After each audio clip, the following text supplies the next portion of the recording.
Xiang कहती है कि मैं उस आदमी के टुकड़े टुकड़े कर देती हूँ, तो ली इंसी उसे रोकता है। शियांग कहती है कि मैं ही पागल थी कि उस कमीने की बात पर मैंने यकीन कर लिया। Virginity my foot. ली इंसी कहता है कि क्या कहा, तो वो कहती है कि कुछ नहीं। यहाँ कमरे के अंदर चिंगजी फेरान के हाथों को खींच रही थी, जिस वजह से उस बेचारी को दर्द हो रहा था एंड वो चिल्ला रहा था। लेकिन बाहर ये दोनों तो उस चीज़ को कुछ गलत ही समझ लेते हैं। शियांग कहती है कि ये चिंगजी आपको धोखा दे रही है, तो लिंजी कहता है कि मुझे इस बात से कोई फ़र्क नहीं पड़ता, वैसे भी मैंने उसे इस वजह से तो शादी नहीं की है। फेरान तो उसका कॉन्क्यूबाइन है, तो हमें उसे रोकना नहीं चाहिए। तभी ही फेरान के चिल्लाने की आवाज़ आती है, तो यहाँ पर लिंजी को भी अब तो थोड़ी जलन होने लगती है। थोड़ी देर के बाद जब चिंगसी बाहर आती है तो वहाँ पर लिंजी था। वो कहती है कि तुम बाहर क्यों खड़े हो, अंदर आओ। तो वो कहता है कि ज़रूरत नहीं है। वो कहती है कि तुम फेरान की चिंता कर रहे हो, तो उसकी चिंता तुम मत करो, वो तो खड़ा भी नहीं हो पा रहा। ये सुनकर वो शॉक। चिंगसी कहती है कि मैं फेरान के साथ एक्सरसाइज कर रही थी, तो लिंजी कहता है कि तुम उस चीज़ के लिए काफ़ी अच्छे शब्दों का इस्तेमाल कर रही हो। वो गुस्सा होकर वहाँ से चला जाता है। उसके जाने के बाद फेरान आता है, तो वो कहती है कि ये आइडिया भी काम नहीं किया। तो फेरान कहता है कि मेरे पास दूसरा एक और आइडिया है। इतना कहकर वो चिंगसी को क्लिफ के पास लेकर आता है। वो कहता है कि आपको यहाँ से कूदने का नाटक करना है और ज़ोर ज़ोर से चिल्लाना है ताकि जनरल आए और आपको बचा ले। चिंगसी बिल्कुल वैसा ही करती है। फेरान फिर कहीं पर जाकर छुप जाता है।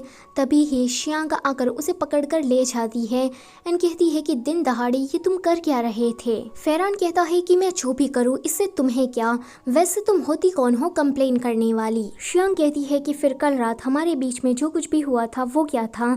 तो फेरान कहता है कि हम दोनों ही नशे में थे, तो इस बात को तुम लाइटली लेकर भूल जाओ। ये सुनकर शियांग को काफ़ी बुरा लगता है एंड वो वहाँ से चली जाती है।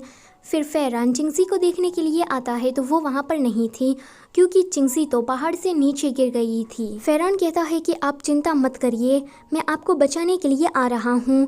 तो चिंगसी कहती है कि तुम नहीं, जनरल को यहाँ पर बुला कर लाओ। फेरान लिंजी को उसी क्लिफ के पास बुला कर लाता है। वो यहाँ पर उसे नीचे गिराने वाला था, लेकिन लिंजी को पहले ही पता लग जाता है। फिर इन दोनों में फाइट शुरू हो जाती है। लिंजी कहता है कि तुम्हारा मार्शल आर्ट तो काफ़ी ज़्यादा अच्छा है, फिर तुमने इसे अब तक छुपा कर क्यों रखा था। नीचे से चिंगसी देखती है कि लिंजी आ गया है। वो जल्दी से अपने हाथों को फैला देती है ताकि लिंजी अगर नीचे गिरे तो वो उसे बचा ले। थोड़ी देर के बाद लिंजी नीचे गिरने वाला था, तो चिंगसी फटाक से उसे बचा लेती है। लिंजी ये देखकर थोड़ा पिघल जाता है एंड उसे किस कर लेता है। वेल, ऐसा रियल में थोड़ी ना होने वाला था, ये तो चिंगसी का मात्र एक सपना था। ऊपर ये दोनों तो अभी भी लड़ ही रहे थे। चिंगसी तंग आकर ऊपर जाती है एंड कहती है कि तुम दोनों ये कर क्या रहे हो। फेरान जल्दी से लिंजी से दूर होकर चिंगसी के पास आता है। चिंगसी कहती है कि मैं आधे दिन से पहाड़ के नीचे थी, लेकिन तुम मुझे बचाने नहीं आए क्योंकि तुम तो इसके साथ लड़ाई करने में बिजी थे। क्या तुम्हें मेरी जरा सी भी परवाह नहीं है। लिंजी कहता है कि तो तुम सच में पहाड़ से नीचे गिर गई थी। वो कहती है कि हाँ, और नहीं तो क्या। फिर वो फेरान के पास जाकर कहती है कि और तुम हर वक्त तुम मुझे बेकार आइडिया क्यों देते रहते हो। लिंजी का इंतजार करते करते मेरा पूरा शरीर नम पड़ गया है, तुम दोनों ही काफी ज्यादा बेकार हो। इतना कहकर चिंगसी वहाँ से चली जाती है। जब ये दोनों घर वापस आते हैं तो चिंगसी नहीं आई थी। लिंजी को याद आता है कि चिंगसी जिस पहाड़ से गिरी थी उसे देखकर ऐसा लग रहा था कि किसी ने उसे जानबूझकर गिराया हो एंड सच में ऐसा ही था। वहाँ पर कोई हमलावर चिंगसी को मारने के लिए आया था। लिंजी फेरान से कहता है कि तुम जल्दी से शियांग को सिग्नल दो ताकि वो कुछ सैनिकों को यहाँ पर लेकर आए। इतना कहकर वो अकेला ही चिंगसी को बचाने के लिए चला जाता है। यहाँ पर उस पर्सन ने चिंगसी को किडनैप कर लिया था। इस वेल के पीछे जो पर्सन है उसका नाम वीरेन है और यही इस कहानी का मेन विलन है। वीरेन चिंगसी के पास से अपने फादर की विल मांगता है, तो वो कहती है कि ऐसा तो मेरे पास कुछ भी नहीं है। वीरेन अपने आदमियों को ऑर्डर देता है कि इसे मार दो, तो चिंगसी कहती है कि रुको, वो चीज़ काफ़ी ज़्यादा इम्पोर्टेंट है, तो उसे मैंने अपने कैरेज में रखा है और मैं जहाँ भी जाती हूँ उसे अपने साथ लेकर घूमती हूँ। ये सुनकर वीरेन उसे नहीं मारता। अगले सीन में वीरेन का एक आदमी चिंगसी को लेकर कैरेज की तरफ जा रहा था। चिंगजी कैरेज में से उसी वाले बॉक्स को उठा लेती है जो कि वो श्यांग के घर से चुरा लाई थी। वो उस बॉक्स को देते हुए उस आदमी पर दवाई छिड़कने वाली थी, लेकिन सही टाइम पर लिंजी आकर उसे मार डालता है। वहाँ पर और भी ज्यादा हमलावर आने लगते हैं, तो लिंजी कहता है कि तुम गैरेज के अंदर इंतजार करो, इन सभी को मैं देख लेता हूँ। थोड़ी देर के बाद लिंजी जब सभी का खात्मा करके वापस आता है तो उसे भी थोड़ी चोट लग गई थी। चिंगजी तो यहाँ पर बहुत ही ज्यादा पैनिक हो जाती है, लेकिन लिंजी देखता है कि वीरेन उसके कुछ आदमियों के साथ उसके ही गैरेज के सामने खड़ा है, इसलिए उन लोगों को गैरेज छोड़कर वहाँ से भागना पड़ता है। वीरेन के आदमी उसे पकड़ने के लिए जा रहे थे, तो वीरेन कहता है कि उन्हें जाने दो, पहले गैरेज को चेक करो। चिंगजी लिंजी को लेकर एक गुफा में आती है। लिंजी बेहोश होने से पहले उसे अपना एक टोकन दे देता है। चिंगजी कहती है कि मुझे ये नहीं लेकिन तुम चाहिए। फिर वो सोचती है कि यहाँ पर डॉक्टर तो नहीं आ सकता, इसलिए मुझे ही कुछ करना पड़ेगा। अगले सीन में चिंगजी ने लिंजी की पट्टी कर दी थी। लिंजी को काफी ठंड लग रही थी, तो वो उसे अपना बॉडी फॉर्म देती है। अगले दिन श्यांग उन्हें लेने के लिए आती है। आगे वो सभी लोग कैपिटल वापस आ जाते हैं। चिंगजी फेरान के साथ बात कर रही थी, तभी ही वहाँ पर लिंजी आता है। उसने डॉक्टर के पास से अपना इलाज करवा लिया था। चिंगजी कहती है कि जिस इंसान ने मुझे किडनैप करवाया था मैं उसे नहीं जानती, मैंने तो आज से पहले उसे देखा तक नहीं। तो लिंजी कहता है कि मुझे ऐसा लगता है कि उस इंसान को गैरेज में से कुछ चाहिए था। ये सुनकर चिंगजी फेरान को जल्दी से उस बॉक्स को ढूंढने को कहती है। चिंगजी कहती है कि जब तुम्हें चोट लगी थी तो पता है कि मैं कितना ज्यादा डर गई थी, मुझे तो लगा था कि मैं विधवा ही बन जाऊंगी, ऊपर से हमने तो अभी तक कुछ किया भी नहीं। चिंगजी उसके साथ कुछ करने के लिए चाहती उससे पहले ही लिंजी को जहाँ पर चोट लगी थी वहाँ पर दर्द होना शुरू हो जाता है। तो चिंगजी कहती है कि मैं वादा करती हूँ कि जब तक तुम ठीक नहीं हो जाते तब तक मैं तुम्हारे साथ फ्लर्ट नहीं करूंगी। लिंजी कहता है कि तुम थरकी और प्ले गर्ल हो या फिर ऐसा बस नाटक करती हो, मुझे तो कुछ भी समझ में नहीं आ रहा।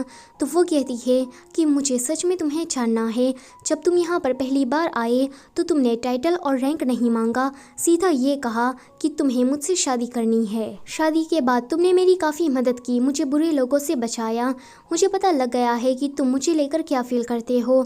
वो उसे किस करने के लिए आगे बढ़ रही थी। इस बार तो लिंजी भी अपनी आंखें बंद कर लेता है, लेकिन चिंगजी को याद आता है कि उसने तो अभी वादा किया है, इसलिए वो वहाँ से चली जाती है। लिंजी कहता है कि पता नहीं कि मेरा दिल इतना फास्ट बीट क्यों कर रहा है। फेरान गैरेज में से उस बॉक्स को ढूंढने के लिए जा रहा था, तो सामने श्यांग खड़ी थी।